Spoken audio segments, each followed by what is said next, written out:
Ang misteryo ng Yellow Rose Motel. Noong panahon ng Great Depression, naging Texas Ranger ang aking lolo. Maaga siyang pumanaw kaya karamihan sa mga kwento tungkol sa kanya ay galing sa aking ama. Isa sa mga hindi ko malilimutan ay ang tungkol sa Yellow Rose Motel. Sa panahong iyon, kaliwat kanan ang mga nakawan sa Cochran County, Texas. Halos araw-araw may nahuhold up na bangko o credit union sa Morton, Whiteface, at Laredo. Marami sa mga kriminal ang tumatakas patungong New Mexico, pero naglagay ng mga bantay ang gobyerno sa border. Gayunpaman, may ilan pa ring tila mahiwagang nakakatakas. Isang araw, nakatanggap ng tip ang aking lolo tungkol sa isang motel na tinatawag na Yellow Rose. Sabi ng isang testigo, nakita niya ang sasakyan ng isang kilalang kriminal na wanted sa maraming kaso ng pagnanakaw. Agad niyang tinungo ang lugar kasama ang kanyang partner. Ang motel ay pagmamay-ari ng isang matandang mag-asawa. Ayon sa kanila, bihira na ang kanilang mga bisita mula nang bumagsak ang Wall Street. Hindi na rin sila naglilista ng pangalan ng mga nagpapalipas ng gabi. Para sa halagang 50 sentimo, pwede nang pumili ng kwarto at umalis kung kailan nila gusto. Sa kabila ng kanilang pagiging magalang at matulungin, walang nakitang ebidensya ang lolo ko. Walang anumang palatandaan na tumuloy roon ang kanilang hinahanap. Dahil dito, napilitan silang lumipat sa ibang kaso. Ilang buwan ang lumipas, muling lumutang ang pangalan ng Yellow Rose Motel sa isang investigasyon. May nagsabing nakita niya ang sospek sa isang silid, dala-dala ang isang bag na kahawig ng ginamit sa isang liquor store robbery. Ngunit nang bumalik ang lolo ko sa motel, wala pa ring matibay na ebidensya.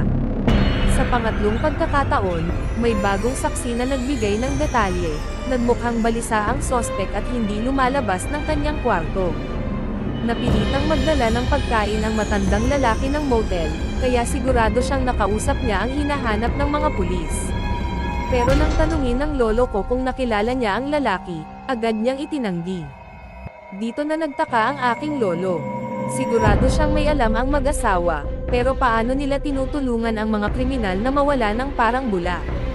Hindi nagtagal, isang nahuling kriminal ang nagpahiwatig ng kanilang sekreto. Aniya, ang Yellow Rose Motel ay hindi lang basta taguan ng mga wanted. Isa itong negosyo, pinapatakas nila ang mga kriminal kapalit ng malaking halaga. Pero paano? Nagdesisyon ang lolo ko at ang kanyang partner na magpadala ng undercover na Texas Ranger. Magpapanggap siyang kriminal na kailangan ng ligtas na taguan. Nang magpanggap siyang desperado at inalok ang mag-asawa ng malaking halaga, agad siyang tinanggap. Pinanggakuan siyang makakatakas patungong Mexico kapalit ng ilang daang dolyar.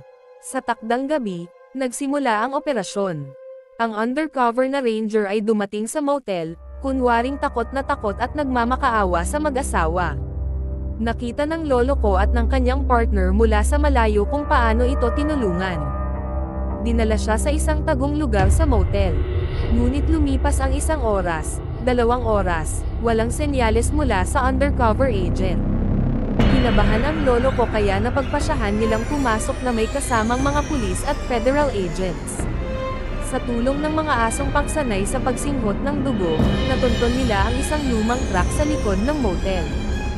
Nangalisag ang kanilang balahibo nang makita ang isang nakatagong bakal na pinto sa ilalim ng lupa. At sa loob ng tagong silid na iyon, natuklasan nila ang isang bangungot na hindi nila inasahan. Hindi lang basta tinatakas ang mga kriminal, kundi pinapatay at pinoproseso ang kanilang mga bangkay. May silid kung saan sila pinapatay, nililinis gamit ang hose, at pagkatapos ay iniimbosemo gamit ang isang espesyal na varnish. Pero hindi lang iyon, ang mga bangkay ay pinapakita sa isang silid, nakasuot ng malinis na damit, nakaupo sa isang mesa na may mga baraha, tila mga estatwang naglalaro at nagkukwentuhan. Ayon sa matandang mag-asawa, hindi nila ito ginagawa dahil sa kasiyahan, kundi dahil masama ang mga taong iyon. Ngunit hindi nila alam na ang undercover na pulis ay isang Texas Ranger. Nang madiskubre nila ito, pinatay nila siya bago pa siya makatawag ng saklolo. Sa huli, hindi umabot sa korte ang kaso, pumanaw ang matandang lalaki sa loob ng kulungan sa isang atake sa puso, at ang kanyang asawa ay pumanaw dahil sa sakit bago pa man siya maharap sa paglilitis. Ngunit ang hindi natanggap ng aking lolo ay ang pagkamatay ng kanyang kasamahang ranger. Lagi niyang sinasabi, dapat ako ang nauna. Ang bigat ng kanyang konsensya ang naging dahilan ng kanyang pagkalulong sa alak, at sa huli, ang naging sanhi ng kanyang maagang pagpanaw. Minsan, ang pinakamabait na ngiti ang nagtatago ng pinakamadilim na lihim. Sino ang mag-aakalang ang isang ordinaryong motel ay may itinatagong impyerno sa ilalim ng lupa? Ano ang gagawin mo kung ikaw ang nasa sitwasyong ito? Huwag kalimutang mag-iwan ng komento at i-share ang kwentong ito sa iba. Hanggang sa susunod na kabanata, dito lang sa Kwento at Iba Pa, kung saan ang bawat kwento, may kwenta.